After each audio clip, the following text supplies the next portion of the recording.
મંત્રી કુંવરજીભાઈ બાવળિયાના હસ્તે જસદણ વિછિયા ખાતે પ્રધાનમંત્રી વિશ્વકર્મા યોજનાના રજીસ્ટ્રેશન કેમ્પનો શુભારંભ વિછિયા જસદણ પંથકના 3700 કારીગરોને મળ્યો હતો। વિશ્વકર્મા યોજનાનો લાભ કારીગરોને રજીસ્ટ્રેશન કરવા અનુરોધ। પ્રધાનમંત્રી નરેન્દ્ર મોદી દ્વારા વિશ્વકર્મા યોજના થકી નાનામાં નાના કારીગરોને વધુ સમર્થન બનાવવામાં આવી રહ્યા છે। ગુજરાતના જળ સંપત્તિ અને પાણી પુરવઠા મંત્રી કુંવરજીભાઈ બાવળિયાએ સવારે 10 કલાકે માર્કેટયાર્ડ વિછિયા ખાતે તથા 11 કલાકે જૂના માર્કેટયાર્ડ જસદણ ખાતે પ્રધાનમંત્રી વિશ્વકર્મા યોજનાના રજીસ્ટ્રેશન કેમ્પનો શુભારંભ કરવામાં આવ્યો હતો। આ પ્રસંગે મંત્રીએ જસદણ વિછિયા વિસ્તારના લોકોને પ્રધાનમંત્રી વિશ્વકર્મા યોજનાનો લાભ લઈ આત્મનિર્ભર બનવા માટે અનુરોધ કર્યો હતો। મંત્રીએ કહ્યું હતું કે પ્રધાનમંત્રી નરેન્દ્ર મોદી દ્વારા વિશ્વકર્મા યોજના થકી નાનામાં નાના કારીગરને પણ પોતાના પરિવારને મદદરૂપ બનવા પોતાની કારીગરીને વધુ વિકસિત કરી અને વધુ સારી આવક મેળવવા સમર્થન બનાવવામાં આવી રહ્યા છે। વિછિયા વિસ્તારમાં હાલ સુધીમાં 2500 જેટલા કારીગરો આ યોજનાનો લાભ મળ્યો છે, તો જસદણ વિસ્તારમાં હાલ સુધીમાં 1200 જેટલા કારીગરોને અરજીઓ મંજૂર થઈ ચૂકી છે। તેમ છતાં પણ હજુ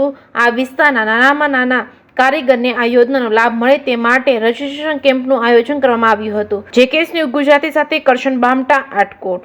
અમારા જસદણ અને વિછિયા વિસ્તારની અંદર છેલ્લા કેટલાક સમયથી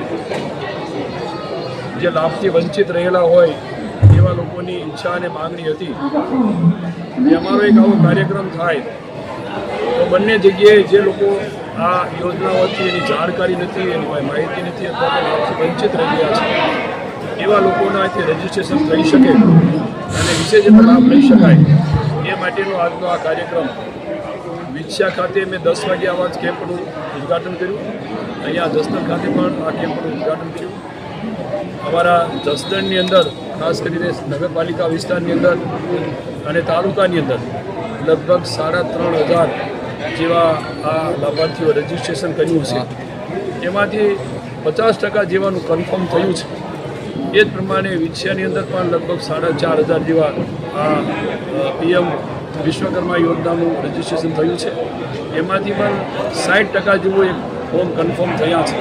બાકીના ચકાસણી હેઠળ છે। ટૂંક સમયમાં એ થતાં એની સાથે જ આવા લાભાર્થીઓને એ ટૂલ કીટ મળશે અને પછી લાભ મળતો થશે। આ કેમ્પના અનુસંધાને અમે વહેલામાં વહેલી તકે એનું રજીસ્ટ્રેશન થાય, વધતા ડોક્યુમેન્ટ્સ મળે અને ફરી પાછા આ પીએમ પ્રધાનમંત્રી વિશ્વકર્મા યોજનાનો લાભ મળે એ માટેનો પ્રયત્ન અમે અમારા સૌ કાર્યકરોની મદદથી વહેલી તકે આ યોજનાનો લાભ